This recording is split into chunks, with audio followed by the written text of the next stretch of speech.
Hello and welcome to my confidence commerce classes and myself Vivek Gupta. बच्चों, आज से हम लोग स्टार्ट कर रहे हैं क्लास 12th की अकाउंटेंसी। अगर आप सीबीएसई आईसीएसई बोर्ड के हैं या फिर यूपी बोर्ड के भी हैं तो आज से हम लोग अकाउंटिंग स्टार्ट करेंगे और एक ऐसे चैप्टर स्टार्ट करेंगे जो कि तीनों बोर्ड में कवर होता है। आप यूपी बोर्ड से हैं, सीबीएसई बोर्ड से या फिर आईसीएसई बोर्ड से हैं, तीनों बोर्ड में ये चैप्टर कवर होता है। बच्चों, क्लास 12th में हमारी बुक का फर्स्ट चैप्टर जो स्टार्ट होता है वो पार्टनरशिप से स्टार्ट होता है। बट अभी हम लोग पार्टनरशिप स्टार्ट नहीं कर रहे हैं। हम आपको जो फर्स्ट चैप्टर स्टार्ट करना चाहते हैं वो होगा कंपनी पोर्शन से, ठीक है? क्योंकि मुझे लगता है यहाँ से हम स्टार्ट करें तो आप बेटर तरीके से मेरी बातों को समझ भी पाएंगे और हम भी आपको अपनी बात अच्छी तरह से समझा पाएंगे। तो हम लोग पार्टनरशिप स्टार्ट नहीं कर रहे हैं, पहले स्टार्ट कर रहे हैं कंपनी पोर्शन से। और कंपनी पोर्शन में हमारा जो फर्स्ट चैप्टर है उसका नाम होगा issue of shares. Issue of shares. सबसे पहले हम लोग कुछ बेसिक चीजें समझना जरूरी है कि कंपनी क्या होती है, शेयर्स क्या होते हैं, कितने टाइप के शेयर्स होते हैं। उन चीजों को पहले हम समझ लें, तभी हम उनके प्रैक्टिकल क्वेश्चन बेटर तरीके से सॉल्व कर सकते हैं। तो पहले हम देखते हैं इनके बेसिक के बारे में कि एक्चुअली कंपनी क्या है और शेयर्स वगैरह क्या होते हैं। तो देखिए,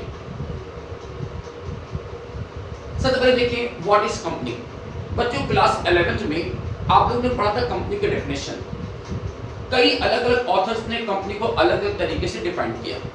किसी ने कहा कंपनी ये है, किसी ने कंपनी वो है, कंपनी ये है। बट कंपनी मामलों में जो सबसे बेस्ट डेफिनेशन जिसको हम लोग फॉलो करते हैं वो क्या होती है कि कंपनी क्या है?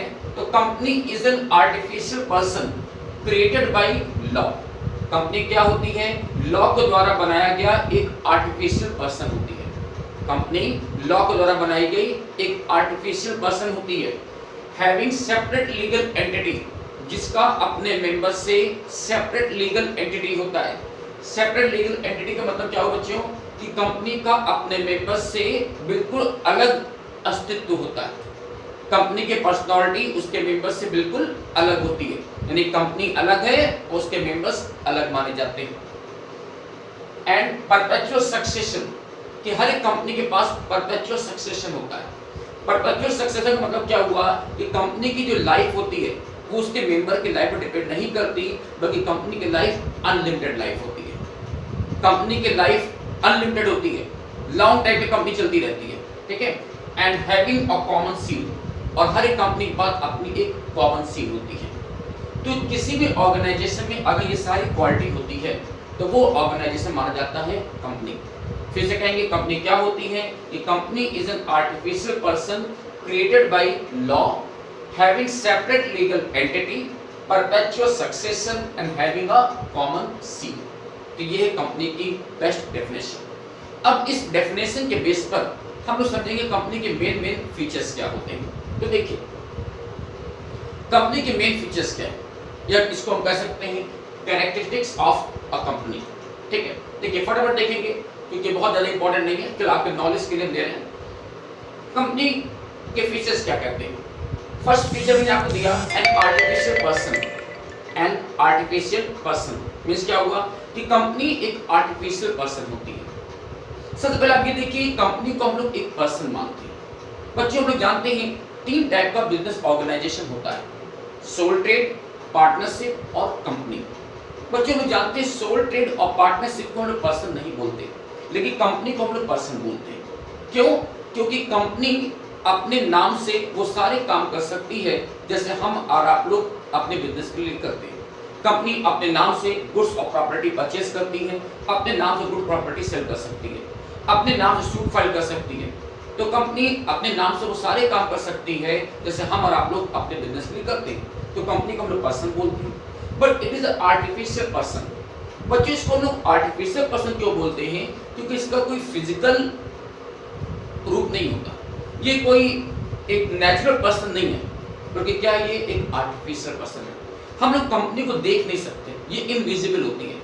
हम लोग केवल महसूस कर सकते हैं कि ये ऑर्गेनाइजेशन एक कंपनी है, बट न तो कंपनी को हम देख सकते हैं न दिखा सकते हैं। इसलिए मानते हैं कंपनी एक आर्टिफिशियल पर्सन है। कंपनी पर्सन है लेकिन एक आर्टिफिशियल पर्सन है। फिर नेक्स्ट हमने लिखा है separate legal entity. Separate legal entity का मीन्स क्या हुआ कि कंपनी एक ऐसा ऑर्गेनाइजेशन होता है जिसका अस्तित्व उसके मेंबर से बिल्कुल अलग होता है। यानी कंपनी का एग्जिस्टेंस अलग है और उसके मेंबर का एग्जिस्टेंस अलग है। ये क्वालिटी केवल कंपनी में ही होती है। हम जानते हैं ये क्वालिटी सोल ट्रेड या पार्टनरशिप केस में नहीं पाई जाती। ये केवल कंपनी में ऐसा होता है कि कंपनी अलग होती है और उसके मेंबर बिल्कुल अलग माने जाते हैं। ये दोनों इतने अलग होते हैं कि अगर कोई मेंबर चाहे तो अपनी कंपनी के अगेंस्ट भी सूट फाइल कर सकता है, या कंपनी भी चाहे तो अपने मेंबर्स के अगेंस्ट सूट फाइल कर सकती है। तो कंपनी अलग है और उसके मेंबर्स अलग माने जाते हैं। थर्ड वन है दिया perpetual succession. Perpetual succession word का मीन्स होता है कि कंपनी की जो लाइफ होती है वो लॉन्ग लाइफ होती है, लॉन्ग लाइफ चलती है।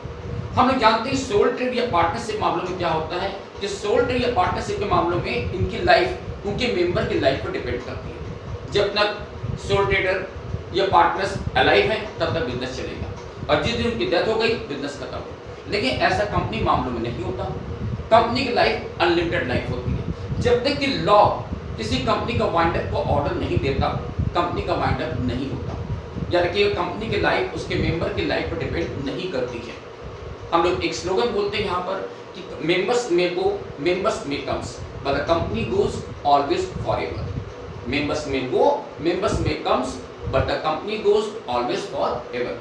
मींस क्या हुआ, कंपनी मेंबर्स आते हैं जाते हैं, बट इससे कंपनी को कोई फर्क नहीं पड़ता और कंपनी लॉन्ग टाइम तक चलती रहती है। ठीक है, तीसरा परपेचुअल सक्सेशन। नेक्स्ट है कॉमन सील। बच्चों ये कॉमन सील ये क्या होता है कि हर एक कंपनी के पास अपनी एक कॉमन सील होती है। कॉमन सील क्या मीन्स क्या हुआ, एक रबर स्टैंप, कि हर एक कंपनी का एक रबर स्टैंप होता है जो कि उसके सिग्नेचर की तरह काम करता है।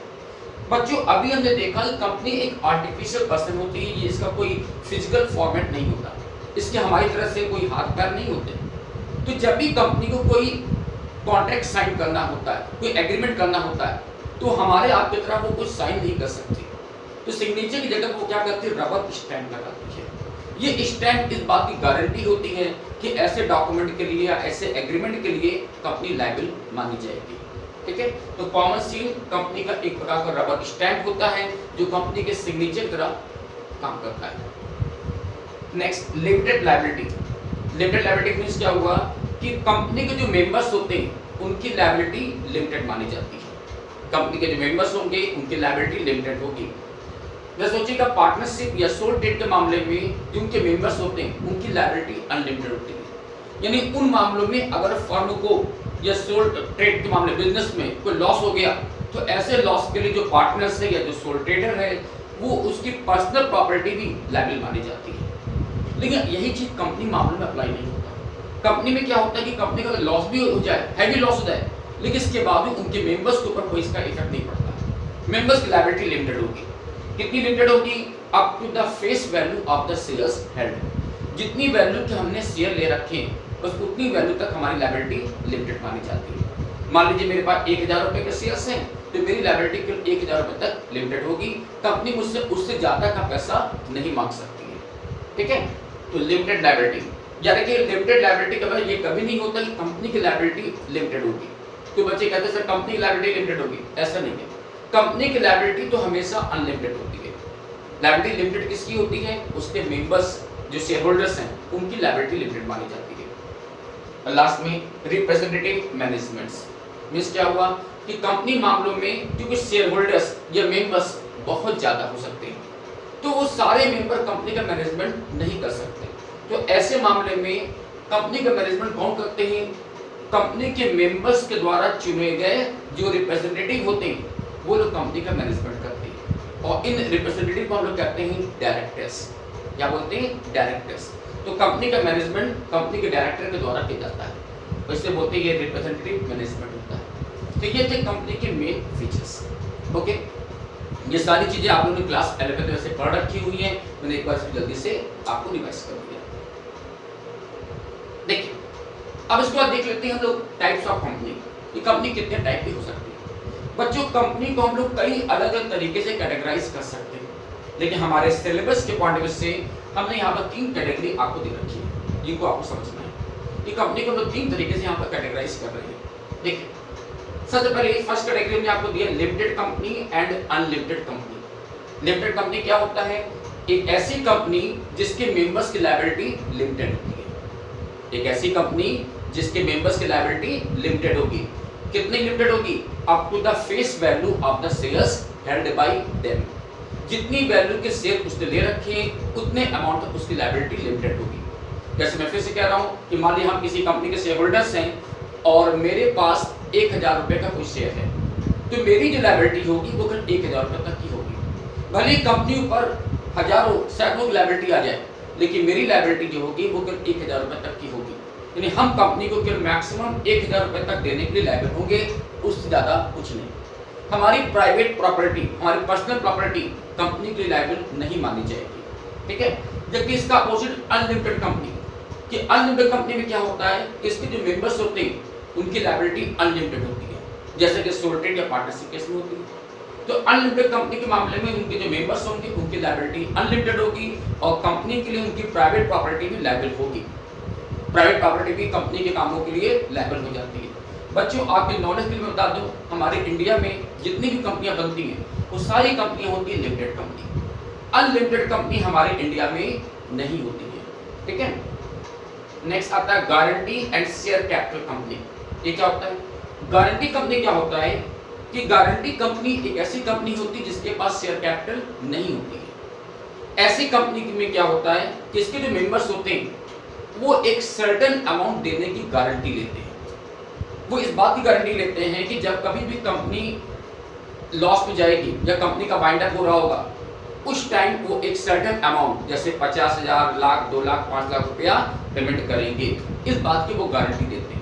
अभी कुछ नहीं दे रहे हैं, जब वाइंड अप होगा या कंपनी इंसॉल्वेंट हो रही होगी तब वो पेमेंट करेंगे, इस बात की गारंटी देते हैं। तो उसे बोलते हैं गारंटी कंपनी। गारंटी कंपनी में शेयर कैपिटल नहीं होती। जैसे एक अच्छा एग्जांपल ले, गारंटी कंपनी का जैसे एग्जांपल आप ले सकते हो क्लब। क्या जी? क्लब। जैसे हमारे इलाहाबाद शहर में आप नाम कभी सुना होगा रोटरी क्लब का। तो ये रोटरी क्लब क्या है? गारंटी कंपनी, जिसके जो मेंबर्स होते हैं वो एक सर्टेन अमाउंट देने की गारंटी देते हैं। जबकि दूसरा होता है share capital company. Share capital company क्या होता है? जिसके पास शेयर कैपिटल होती है। नॉर्मली हम लोग जिन कंपनियों के नाम सुनते हैं वो सारी कंपनियां क्या होती है? शेयर कैपिटल कंपनी, जिनके पास शेयर कैपिटल होती है। जैसे रिलायंस कंपनी है, टाटा कंपनी, ये सब क्या शेयर कैपिटल कंपनी है, क्योंकि इनके पास शेयर कैपिटल होती है, ठीक है। और लास्ट में प्राइवेट एंड पब्लिक कंपनी। ये चीज आपने क्लास 11 में अच्छी तरह पढ़ा था, याद कीजिए। प्राइवेट कंपनी क्या होती है, पब्लिक कंपनी क्या होती है, इनमें डिफरेंस क्या होता है। तो एक बार फिर से रिमाइंड कर देता हूँ। प्राइवेट कंपनी क्या होती है कि प्राइवेट कंपनी वो कंपनी होती है जो अपने आर्टिकल ऑफ एसोसिएशन के थ्रू 3 टाइप का रिस्ट्रिक्शन अप्लाई करती है। प्राइवेट कंपनी वो है जिनमें 3 टाइप के रिस्ट्रिक्शंस या कई प्रतिबंध लागू होते हैं। वो 3 प्रतिबंध या रिस्ट्रिक्शंस कौन से लगते हैं? नंबर 1 कि प्राइवेट कंपनी के जो मेंबर्स होंगे मैक्सिमम 200 तक हो सकते हैं, यानी किसी भी प्राइवेट कंपनी में 200 से ज़्यादा मेंबर अलाउड नहीं होते। Maximum number of members should not be more than 200, number 1। Number 2, private company के जो शेयर होल्डर्स होते हैं वो अपने शेयर आउटसाइडर को ट्रांसफर नहीं कर सकते। दैट मीन्स प्राइवेट कंपनी के जो शेयर्स होते हैं it is not transferable. Private company के शेयर्स ट्रांसफरेबल नहीं हो सकते। प्राइवेट कंपनी का कोई भी शेयर होल्डर या मेंबर्स अपने शेयर आउटसाइडर को ट्रांसफर नहीं कर सकता है। और नंबर 3 कि एक प्राइवेट कंपनी अपने शेयर्स और डिबेंचर के लिए पब्लिक को इन्विटेशन नहीं दे सकती। एक प्राइवेट कंपनी अपने शेयर और डिबेंचर खरीदने के लिए कभी भी पब्लिक को इन्विटेशन नहीं दे सकती है। A private company can not invite to the public to subscribe their shares and debentures, ठीक है। तो ये 3 तरीके के रिस्ट्रिक्शन अप्लाई होती है प्राइवेट कंपनी में। फिर से एक बार देख लें, 3 रिस्ट्रिक्शन कौन से मैंने आपको बताई कि नंबर 1 नंबर ऑफ मेंबर 200 ज़्यादा नहीं होना है। नंबर 2 प्राइवेट कंपनी के जो मेंबर्स होंगे वो अपने शेयर्स ट्रांसफर नहीं कर सकते, उनके शेयर ट्रांसफरेबल नहीं होते। और नंबर 3 कि ऐसी कंपनी कभी भी अपने शेयर और डिबेंचर को खरीदने के लिए पब्लिक को इन्विटेशन नहीं दे सकती है। तो अगर कोई कंपनी में ये तीनों रिस्ट्रिक्शंस अप्लाई होंगे तो वो प्राइवेट कंपनी मानी जाती है। यानी कि अगर इन 3 में से कोई भी रिस्ट्रिक्शन आप अगर अप्लाई नहीं करेंगे तो आप एक पब्लिक कंपनी मान ली जाती है।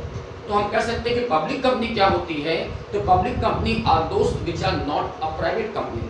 कि पब्लिक कंपनी वो है जो प्राइवेट कंपनी नहीं होती है, उसे बोलते हैं पब्लिक कंपनी। और प्राइवेट कंपनी क्या होती है? जिसमें ये तीनों रिस्ट्रिक्शन अप्लाई होते हैं, ठीक है। तो ये था हमारा टाइप्स ऑफ कंपनीज। हाँ बच्चों, इसके बाद देखिएगा टाइप्स ऑफ शेयर्स। फटाफट हम लोग देख रहे हैं क्योंकि ये सारी चीजें हम लोगों ने पढ़ रखी है क्लास 11 में, तो बस इसको मुझे रिमाइंड करके चलना है। टाइप्स ऑफ शेयर्स, कि किसी भी कंपनी के जो शेयर्स होते हैं वो दो टाइप के शेयर हो सकते हैं, preference shares and equity shares. Preference shares and equity shares. Preference shares क्या होता है, इक्विटी शेयर्स क्या होता है, याद करिए आपने इसको पढ़ा है। सबसे पहले बात आ रहे हैं प्रेफरेंस शेयर्स क्या होते हैं। प्रेफरेंस शेयर्स वो शेयर होते हैं जिनके शेयर होल्डर्स को कंपनी दो टाइप के प्रेफरेंशियल राइट्स देती है। प्रेफरेंस शेयर वो होते हैं जिनके शेयर होल्डर्स को दो टाइप का प्रेफरेंशियल राइट्स मिलता है। ये दो टाइप का प्रेफरेंशियल राइट्स कौन कौन सा। नंबर 1 कि जब कभी भी कोई कंपनी अपने प्रॉफिट में से डिविडेंड डिक्लेयर करती है, बच्चों आप जानते हो कोई भी कंपनी जब प्रॉफिट अर्न करती है तो उस प्रॉफिट में से एक पोर्शन शेयर होल्डर को डिविडेंड रूप में बांटा जाता है। तो जब भी कंपनी अपने प्रॉफिट में से डिविडेंड डिस्ट्रीब्यूट करती है तो सबसे पहले कंपनी एक फिक्स रेट से डिविडेंड किसको देती है, प्रेफरेंस वालों को देती है। एक फिक्स रेट से प्रेफरेंस वालों को जो डिविडेंड मिलता है एक फिक्स रेट से मिलता है, जैसे कि 8%, 10% या 12%, जैसा भी हमने उनके साथ कमिटमेंट किया होगा। एक फिक्स रेट से पहले इनको कंपनी डिविडेंड देती है। उसके बाद अगर कोई प्रॉफिट बचता है तब इक्विटी वालों को डिविडेंड दिया जाता है, और दैट मींस कि अगर कोई प्रॉफिट नहीं बचेगा तो इक्विटी वालों को डिविडेंड नहीं मिल पाएगा। ठीक है, तो पहला जो preferential rights preference share holder को मिलता है वो होता है डिविडेंड पाने का राइट्स। कि कंपनी जब भी डिविडेंड डिक्लेयर करेगी तो पहले एक फिक्स रेट से डिविडेंड देगी प्रेफरेंस वालों को, उसके बाद प्रॉफिट बचेगा तो इक्विटी वालों को डिविडेंड दिया जाता है। नंबर 1। नंबर 2 कि जब कभी भी कंपनी का वाइंड अप होता है तो वाइंड अप के टाइम कंपनी क्या करती है, अपने शेयर होल्डर को उनके कैपिटल का पैसा रिटर्न करती है, कैपिटल लौटाती है। तो जब भी कंपनी कैपिटल लौटाएगी तो पहले कंपनी किसको लौटाएगी, प्रेफरेंस शेयर होल्डर्स को। जब कभी भी कंपनी का वाइंड अप होगा और वाइंड अप के टाइम कंपनी अपने शेयर रिटर्न करेगी, शेयर का पैसा वापस करेगी, तो पहले पैसा वापस किसको होगा, प्रेफरेंस शेयर होल्डर्स को। और प्रेफरेंस शेयर होल्डर को पैसा रिटर्न करने के बाद अगर कुछ बचता है तब इक्विटी वालों को रिटर्न किया जाएगा। दैट मींस कि अगर फिर से मैं कहूंगा पैसा नहीं बचा तो इक्विटी वालों को पैसा नहीं मिल पाएगा। ठीक है, तो प्रेफरेंस शेयर होल्डर्स वो होते हैं जिनको कंपनी के दो टाइप के प्रेफरेंशियल राइट्स देगी। फिर से बोलेंगे, पहला राइट्स क्या है, डिविडेंड पाने का राइट्स, और नंबर 2 वाइंड अप के टाइम कैपिटल को रिटर्न पाने का राइट्स।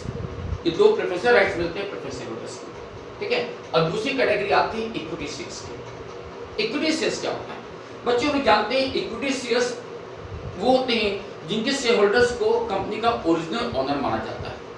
जो व्यक्ति कंपनी का इक्विटी शेयर होल्डर होता है वो कंपनी का ओरिजिनल ओनर माना जाता है।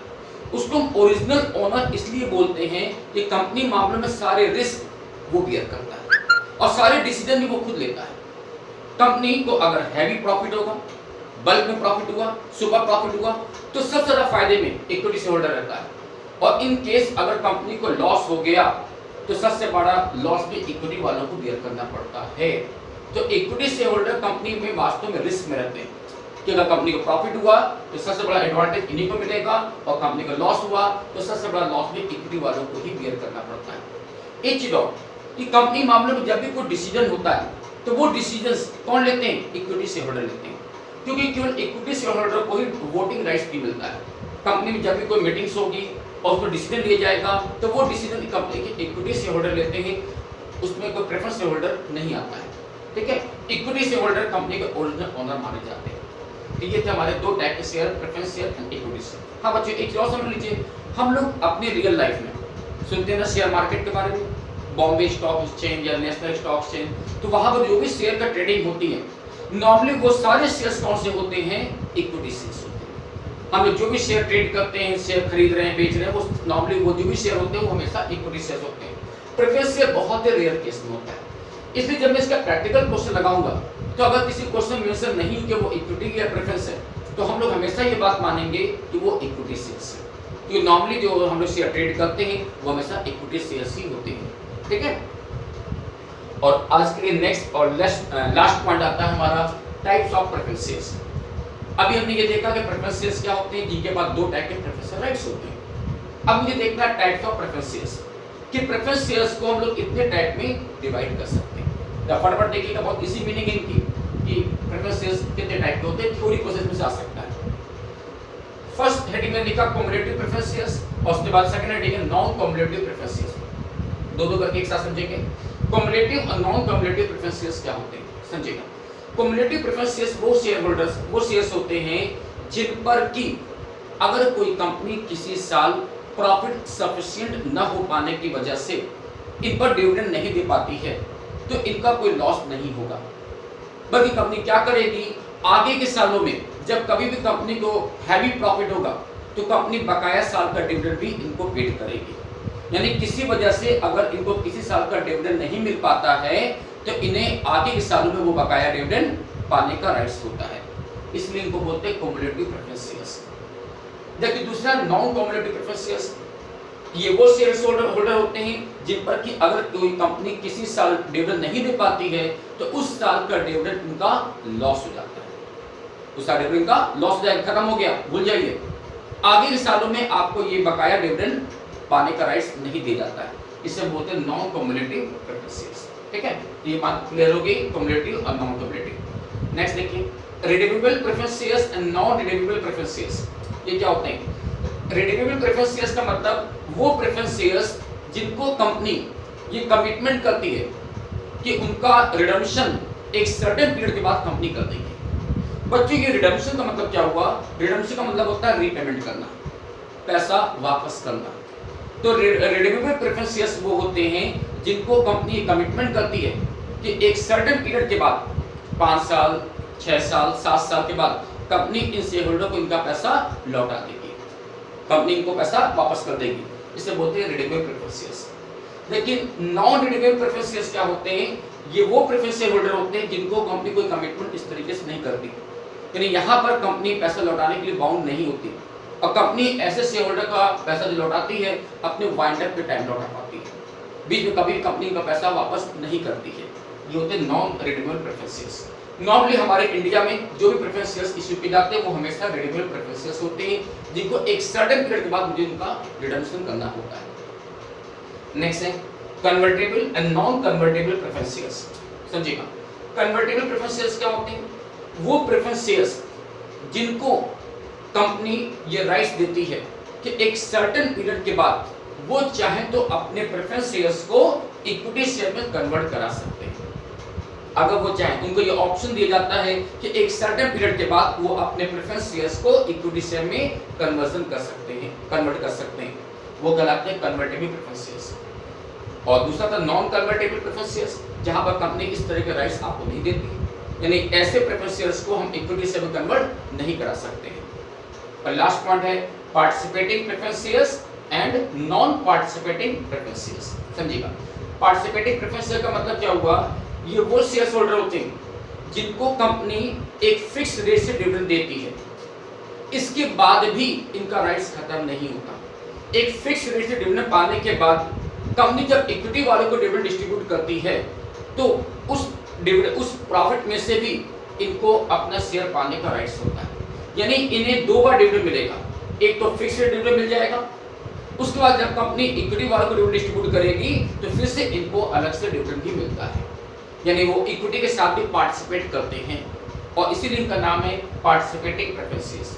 इनको पहले एक फिक्स रेट डिविडेंड मिलता है, उसके बाद जब इक्विटी वालों डिविडेंड डिस्ट्रीब्यूट किया जाता है तो उसमें भी ये पार्टिसिपेट करेंगे और इक्विटी के साथ भी इनको डिविडेंड दिया जाता है।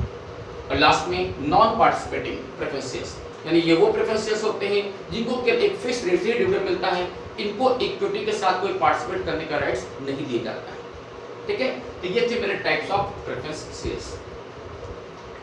बच्चों आज हम यहाँ पे स्टॉप करना चाहेंगे, हालांकि अभी और भी कई चीजें मुझे आपसे डिस्कस करनी है, पर ये वीडियो थोड़ी बड़ी हो रही है तो इसको हम आज यहाँ पे स्टॉप करना चाहेंगे। मैंने ये चीज़ें बहुत जल्दी नहीं पढ़ाई, क्यों पढ़ाई? क्योंकि बहुत ज़्यादा इंपॉर्टेंट नहीं है, क्योंकि नॉलेज के पर्पज से, क्योंकि कंपनी को समझना पड़ेगा कंपनी होती क्या है, कैसे काम करती है, नॉलेज पर्पज मैंने आपको बताया। ठीक है, आगे टॉपिक में हम आपको टेक्निकल टर्म्स लेंगे, उनकी मीनिंग हमें आपको डिस्कस करनी है। सो आज के लिए हम यहाँ पे स्टॉप करना चाहेंगे। Good day, thank you and best of luck.